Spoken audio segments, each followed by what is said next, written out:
Hi,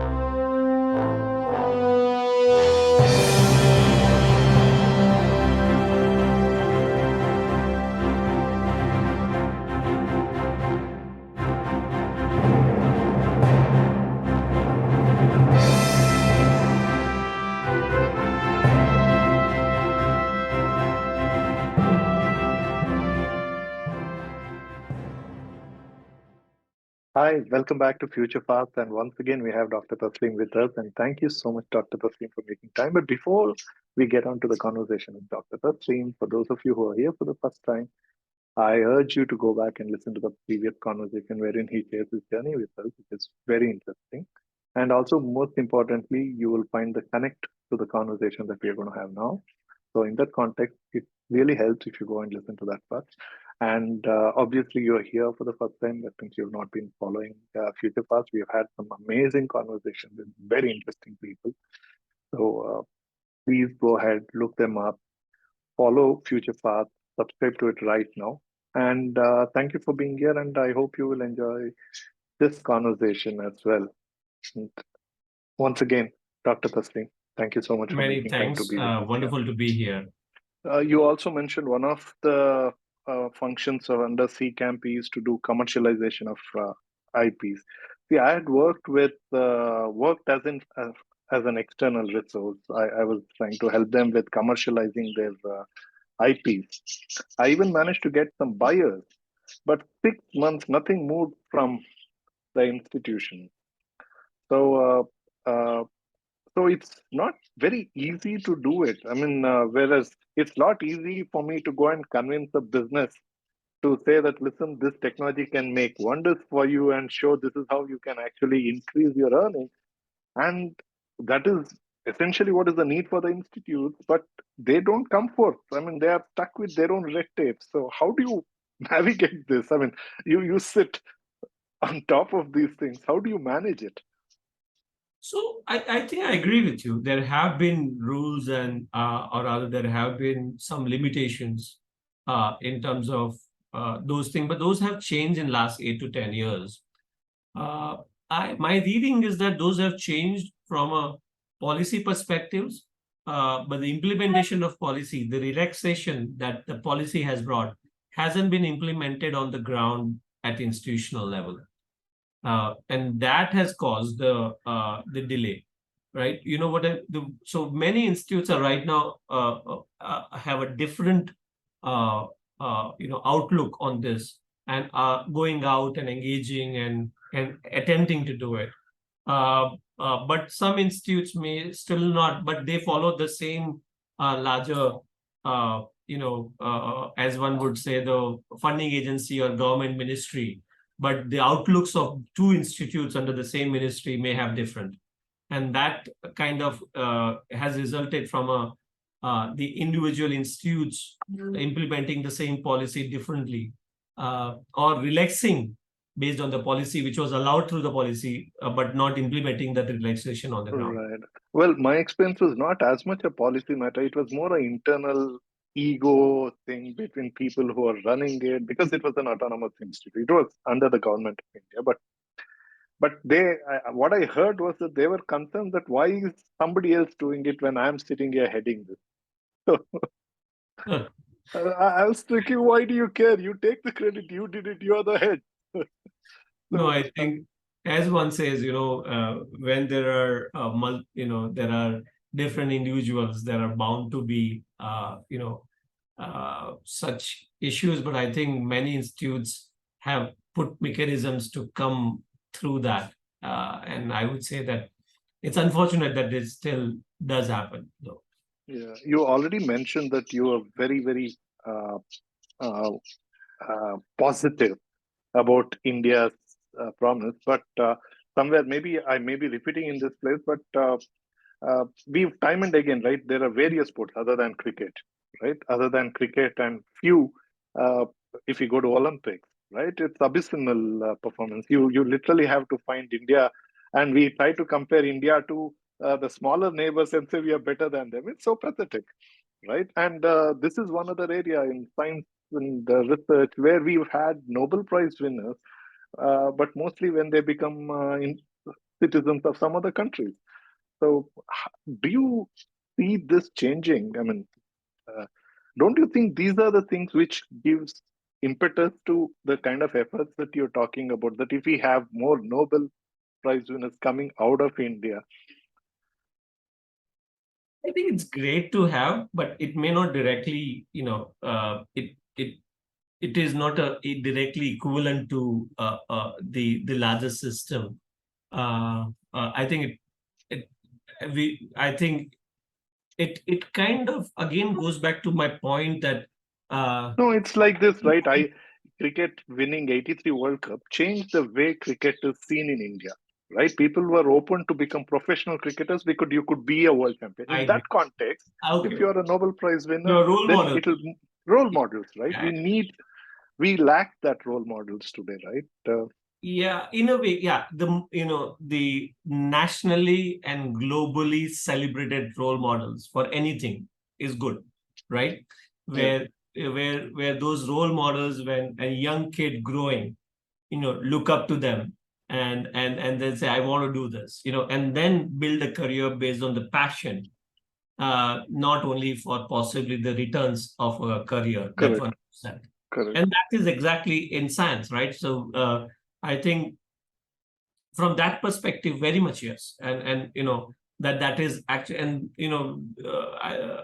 and that is one thing. But again, it goes back to we. I would not compare the other sports situation and this, because India still overall, while it has happened over many decades now, has built many scientific institutions, which has allowed us to build capabilities which in many areas we are in top 5, 10, and so on, right? Space research. Which is excellent, and so on.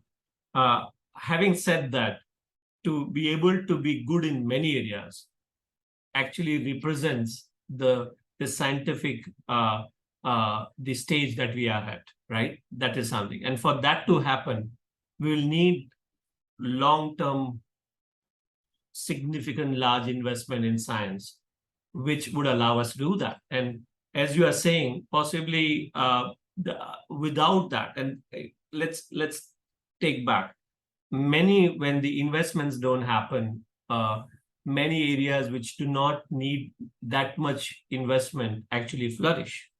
If you look at and I may not have the right analogy, but many areas or many sports where India has in a way done well, it did not possibly require as much infrastructure for for them to involve in the game and then grow in it and so on. They may not be, all of them may not be Olympic Games per se, right? But that is one. Similarly, in sciences, many areas have done well where infrastructure, high-end equipment, high-end investments were not required. It was less heavy on that side, and those areas have done well. So there was always a talent, but we only did possibly, and generally I'm talking about, we largely did well in those areas much more than other areas which required investment. That clearly says that what is the importance of investment? What is the importance of taking the science across? So I agree with you. I think those have to happen, and there are, and I think we need to celebrate good outcomes. We need to celebrate the winners. We need to celebrate the small wins for people to look up to, an And individual. also celebrate failures. 100% talk about failures, right? I think We Indians are so bad about it, right? I mean, we try to underplay failures. In fact, I've had some of my guests in this very place I don't who want to. said, "Let's avoid that part." No, I think I would not call it a country specific. That is fine, because we both are we shouldn't talk about it that way. I'm sorry, but I just wanted to say it out. But and if we can take it out, because we don't want our conversation to be very specifically that. It shouldn't come out that way while we are Fair, being realistic. So my fair. request is to not make it country. We, while we are talking about the limitations in the country, let's not make it that specific. That would be a wrong message again we are putting out, according to me at least. We should Fair. celebrate failures in general, I'm saying. Correct. We should definitely celebrate failures. We should celebrate attempts and then failures out of it, right? We have to position it as attempts and saying this was attempted and it failed, and then we are doing this, right? There should be a larger picture around it. When we say celebrating failure, is that the celebrating the attempt, the high jump that we attempted to get to, and we didn't get it, but I think we still believe in the high jump and we didn't get it. And that's what we at CCamp are kind of trying to, at the early stage, to attempt many such very high jumps, and believe that many of them are going to fail. That's perfectly fine. But the ones who will succeed will actually take the high jump bar to the next level, right? And that is very important part of it. And something that did not succeed, nonetheless, those guys would have an experience now to come back and see that how the same technical error or other issues that impacted their high jump, they can overcome that and do well, but not lose the sight of high jump. I think the problem of not talking about the failure is that people then only see the high jumps, the success ones, and they forget about that there are technical difficulties they will have to overcome before they do that. And that is something that is important. Are there any failures that you, in your journey, that you think that kind of shook you at that point in time, but those learnings are really helping you going forward? I think in terms of failures, there have been challenges. I will not, at least in terms of on the ground, we also have attempted a program which has been challenging, and we are not given up on it, which is for translation of academic discoveries into industry-ready technologies. So the context of that is that the in a country, any country, or any scientific, as something, there is the academic research brings out significant and excellent kind of research outcome or understanding outcome per se. Many a times they do not have on their own capability to be taken forward. It's an understanding that needs to be then validated, massaged, oriented towards a particular application, and hence then can be taken forward by industry. In absence of doing that, and I'm talking generally not 100%, but very high percentage, they remain within the ambit of what one would call it as research outcome, which had a potential to go forward, but didn't go forward. And that is something that is actually not good, because that means that it had a potential, but there was no mechanism to take it forward. So industry was saying it is excellent work, but unless it is tweaked further, unless it is validated further, unless it is looked at through the series of de-risking and risk mitigation, I cannot take it because it is too early for me to come in. And academia, and I'm talking generally again, so there might be changes, but academia says that this is the farthest I have come.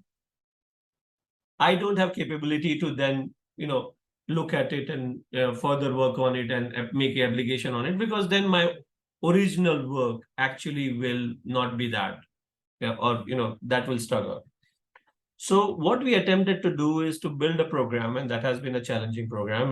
We call it Discovery to Innovation Accelerator, as I mentioned, which has a motto that starts where academia stops and stops where industry starts. Okay. So idea is to use the lens of picking these academic jewels, which have a potential to eventually be taken by industry, but possibly today are not in the form and shape to be taken up by industry. So there is a potential, there is a long-term interest by industry. So you actually have fund to do this? I mean, this is we have been amazing. Funded. We have been funded. We built this concept. We funded through government machineries. I'm not naming those just so that it doesn't really get, but both as centrally based government bodies, and very kind of them to fund that. Largely, just to mention, I don't not know that we are heavily supported by DBT, We are supported by BIRAC, we are supported by DST, Office of PSA, MIT, Government of Karnataka, and many other non-government foundations as well.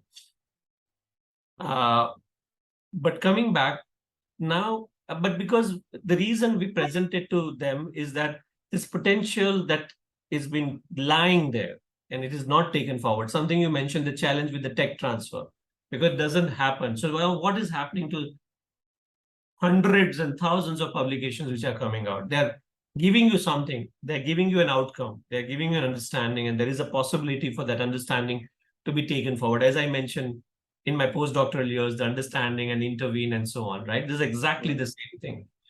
So we said that we will attempt to identify some jewels that we believe have a potential. We will go to industry and ask them, would you be interested eventually?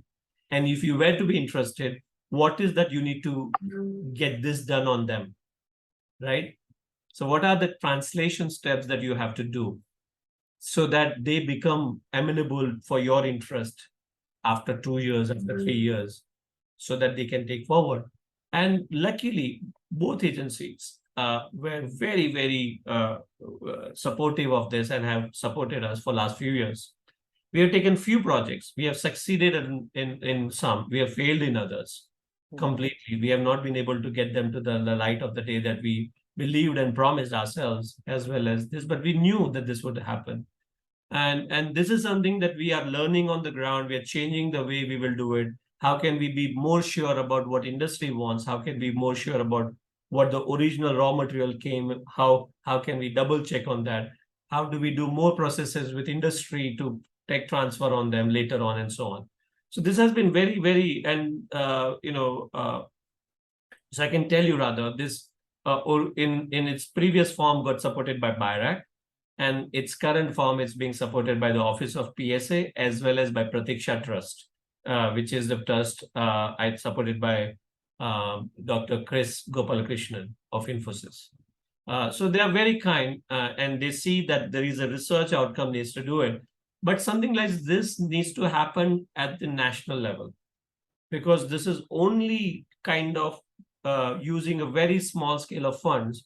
You are giving a chance of translation to a very large pool of outcome that is happening every year in every institute. And those breakthroughs can eventually be a much more powerful outcome without such system. So that has been a learning. There have been, as I mentioned, some projects have had failures because sometimes you file an IP, you don't have somebody who picks it up, and then it kind of one can't keep on paying the maintenance, so it would it will cease to exist, and that's a failure at the end of the day once it ceases to exist. So those are the failures, and we learn from it and go and do better in the next project that we take in. Longish sometimes no, sometimes these failures will stop you from doing things, right? You think this may again go to that.